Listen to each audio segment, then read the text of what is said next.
إن الحمد لله All praise is due to Allah. We praise Him, seek His assistance, and ask His forgiveness. We seek refuge with Allah from the evils of our own souls and from the evil consequences of our actions. If Allah guides someone, none can lead that person astray. And if Allah leaves someone to stray, none can guide him. I testify that none has the right to be worshipped except Allah alone, without any partner. And I testify that Muhammad is Allah's worshipping servant and messenger.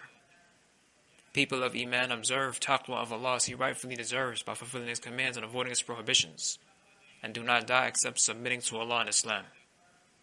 Mankind, observe taqwa of your Lord who created you from a single person, and from him created his spouse, and then spread from the two of them multitudes of men and women. Observe taqwa of Allah by whom you make requests of one another and do not sever ties of kinship. Indeed, Allah is always watchful over you. People of Iman, observe taqwa of Allah and speak words that are correct. If you do so, Allah will set your deeds in order for you, and He will forgive your sins. When a person obeys Allah and His Messenger, he will achieve the greatest success. Indeed, the best speech is the book of Allah, and the best guidance is the guidance of Muhammad. May Allah grant him commendation and protection. The truly intelligent individual is the one who takes account of himself before he leaves this world. Servants of Allah, Allah, the most wise and the all-acquainted, created males and females.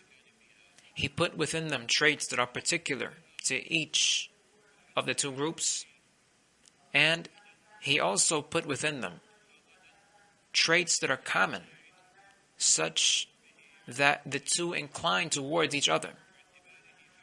He further decreed limits for that inclination, which protect the dignity of each, and that dignity is considered a right that is not to be violated. Allah made that dignity one of 5 essentials that all religions strive to preserve, and at the head of them come the teachings of Islam.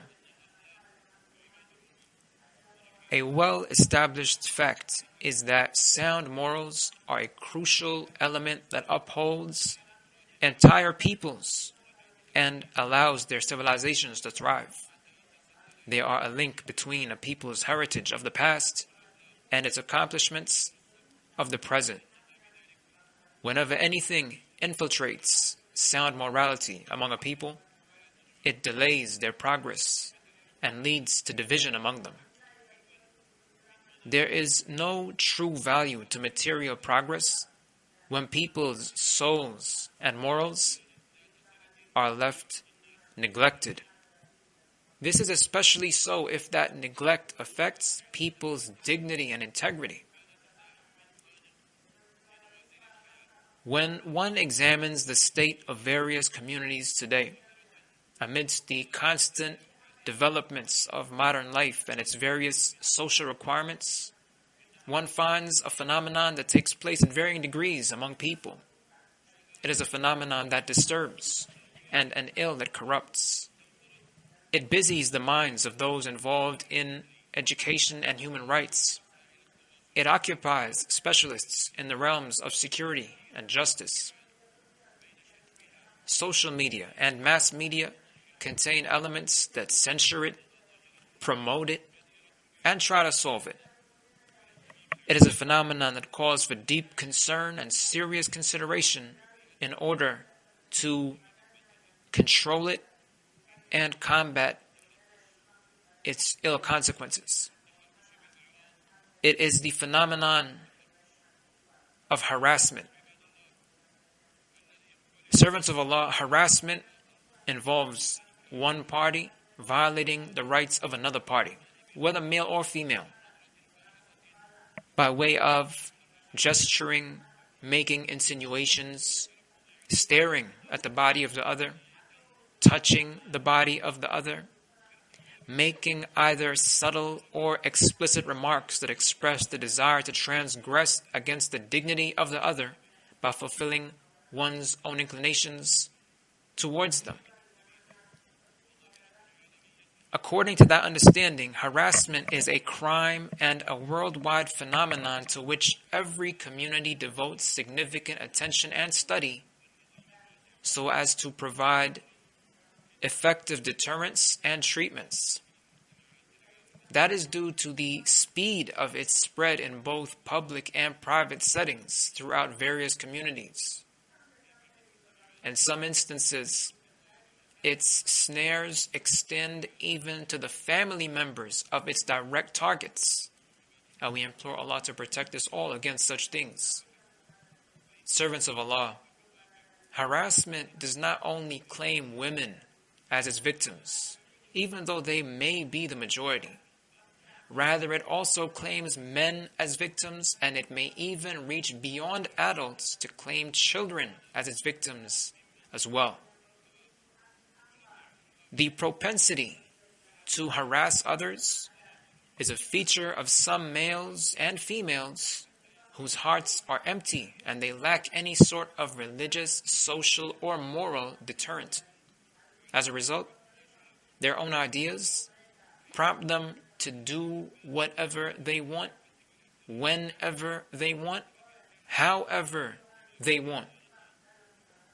They have mixed up concepts of chastity and dignity due to their ignorance or their infatuation with deviant ideas, due to the absence of proper family care from fathers and mothers, and also due to specialists in various fields not providing adequate awareness and direction concerning its dangers.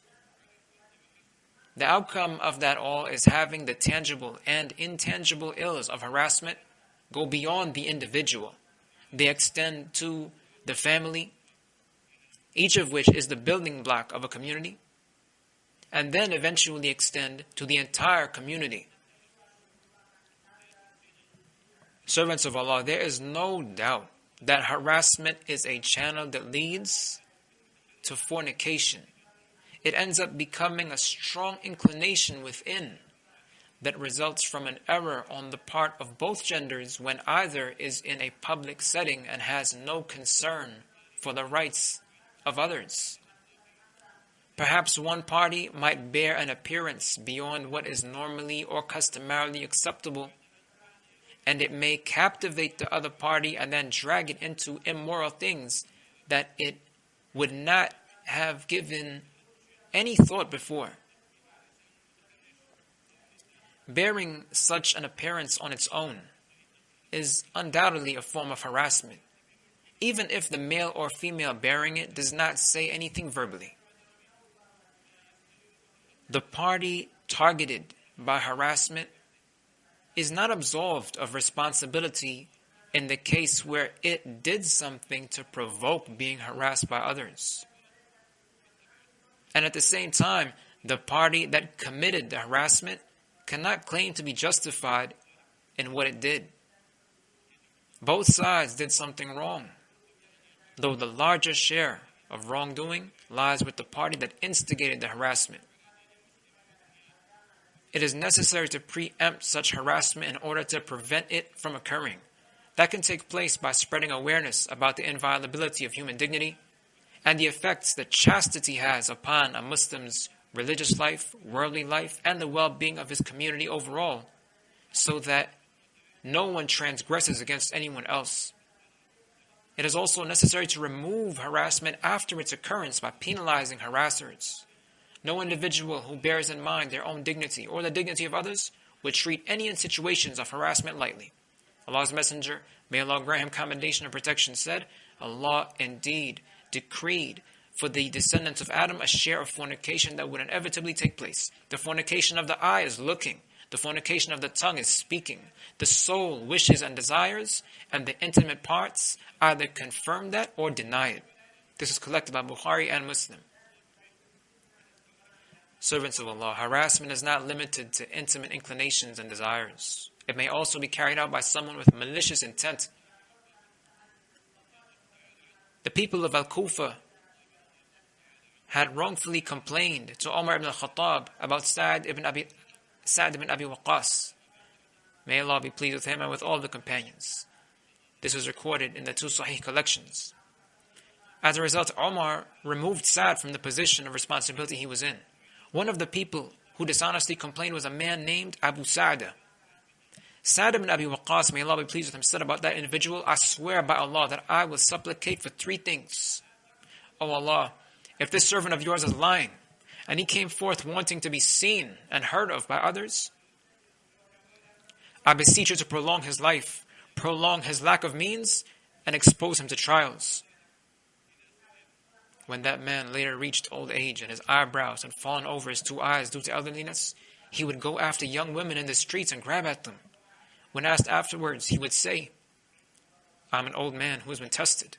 I was afflicted with the supplication. I was afflicted by the supplication of Sa'd. We beseech Allah to grant all of us well-being. Something clearly established by Islam's teachings, by sound intellect, and by reality around us, is that Islam's stance towards harassment does not change due to changes in time or location.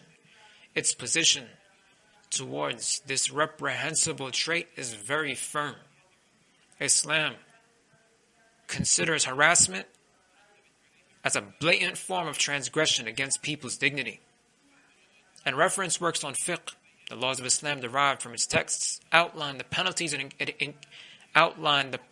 it incurs, as well as the role of authorities and the effects they have in implementing measures that preserve the dignity of people, which is an essential of life that is agreed upon by all religions. A cause for much happiness is seeing the authorities whom Allah has placed over the people of Islam pursuing individuals involved in harassment and putting regulations in place to prevent such individuals from meddling with people's dignity in any way. Among the magnificent features of Islam's teachings are the care they give to human rights, the fact that they make preservation of rights an obligation, and the fact that they give rights that exist between people priority over Allah's rights, since the latter are based on pardon, while the former are based on contention and fulfillment.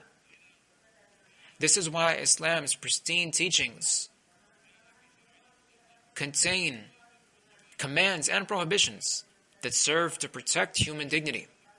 Some pertain to individuals, such as the statement of Allah, and you must not come anywhere near obscene sins, whether open or concealed. And some pertain to the community, such as the statement of Allah's Messenger, may Allah grant him commendation and protection, the statement he made during Hajj, indeed, your lives, the statement he made during Hajj on the day of sacrifice, indeed your lives and property are inviolable, just as the inviolability of this day of yours, in this month of yours, in this land of yours. This was collected by Bukhari and Muslim. In addition, part of the completeness of Islam's teachings is that they do not contradict sound intellect. Rather, they resort to intellectual discourse in applicable circumstances, and using the intellect to comprehend the wisdom and evidences contained in Islam's texts is more convincing than not doing so.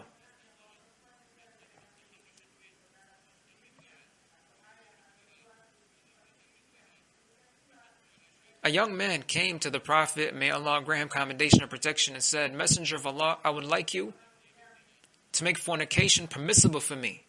The people present rebuked him and said, refrain from saying such a thing.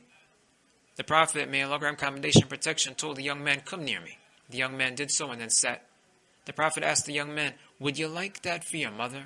The young man replied, no, I swear by Allah that I would not. The Prophet said, just like you, people would also not like that for their mothers. He then asked, would you like that for your daughter? The young man replied, no, I swear by Allah that I would not. The Prophet said, just like you, people would also not like that for their daughters. He then asked, would you like that for your sister? The young man replied, no, I swear by Allah that I would not. The Prophet said, just like you, people would also not like that for their sisters. He then asked, would you like that for your paternal aunt? The young man replied, no, I swear by Allah that I would not. The Prophet said, just like you, people would not like that for their paternal aunts.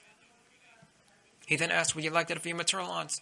The young man replied, no, I swear by Allah that I would not. The Prophet told him, just like you, people would also not like that for their maternal aunts. The Prophet, may Allah grant him commendation and protection, then placed his hand upon the young man and said, O Allah, forgive his sins, purify his heart, and safeguard his chastity.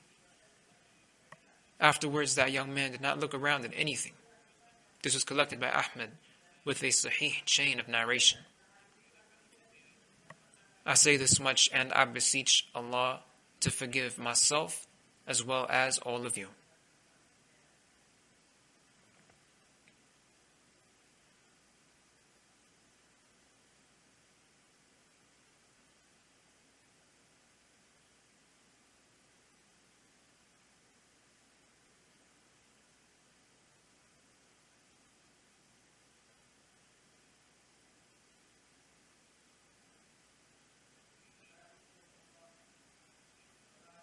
All praise is due to Allah, and may Allah grant His commendation and protection to His Messenger, as well as to the Messenger's family, companions, and followers.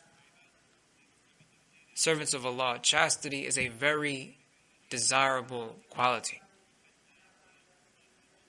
Allah stated, those who do not have the financial means for marriage must keep themselves chaste until Allah enriches them out of His bounty.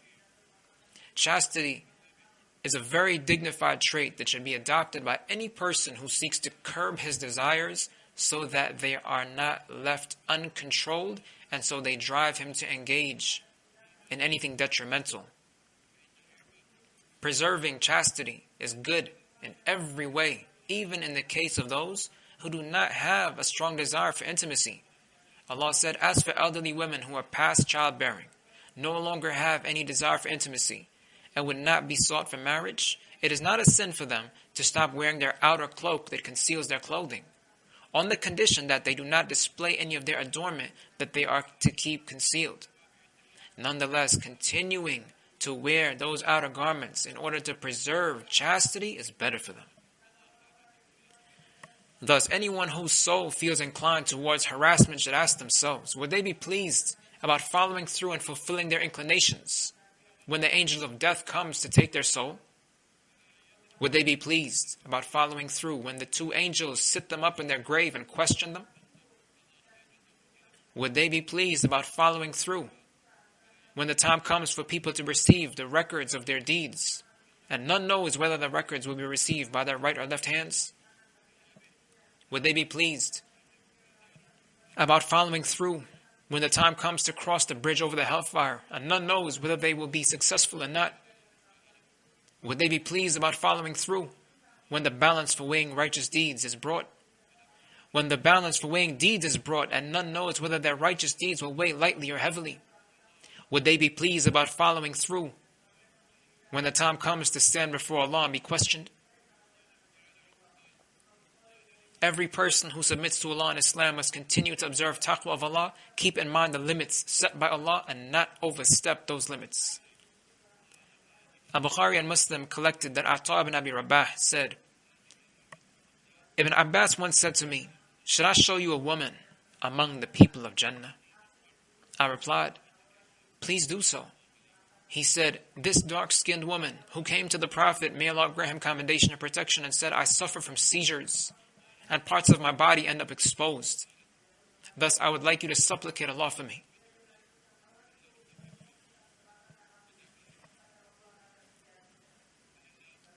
He told her, if you would like, you can persevere and be admitted to Jannah as a result. And if you like, I can supplicate Allah to cure you. She replied, I will persevere. She then said, parts of me end up exposed. Thus, I would like you to supplicate Allah for me to not be exposed. And he then supplicated for her. I swear by Allah that the woman mentioned was indeed a remarkable example of chastity. May Allah be pleased with her. She made her request so as to keep herself covered and preserve her dignity in the presence of people. That represents chastity in every sense of the word, and a person like that deserves to be among the people of Jannah. This is something that people should strive to be foremost in attaining. Servants of Allah, this is why it is imperative for every Muslim, male and female, to respect the dignity and feelings of all others when it comes to settings in which there is a combination of individual and collective rights.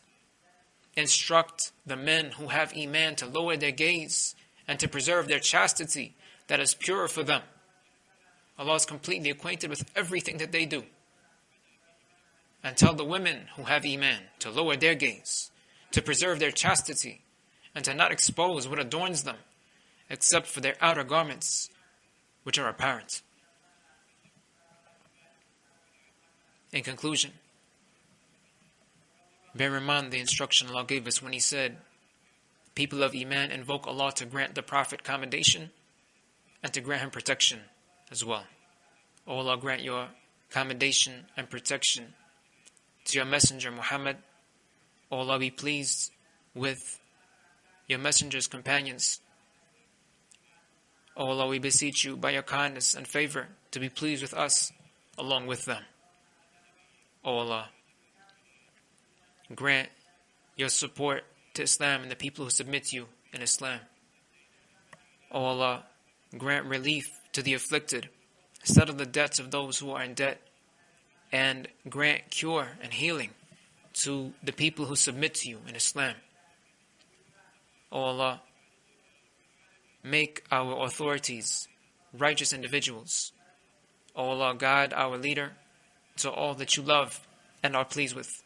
O Allah, grant our leader aides who are righteous people and strive to do what pleases you. O Allah, set right for us the matters of our religion, which is what we hold on to for protection. O Allah, set right for us the matters of our life in this world, which contain our livelihood. O Allah, set right for us matters of the hereafter, which will be the abode to which we finally return. Servants of Allah, remember that Allah always has complete knowledge of everything that you do.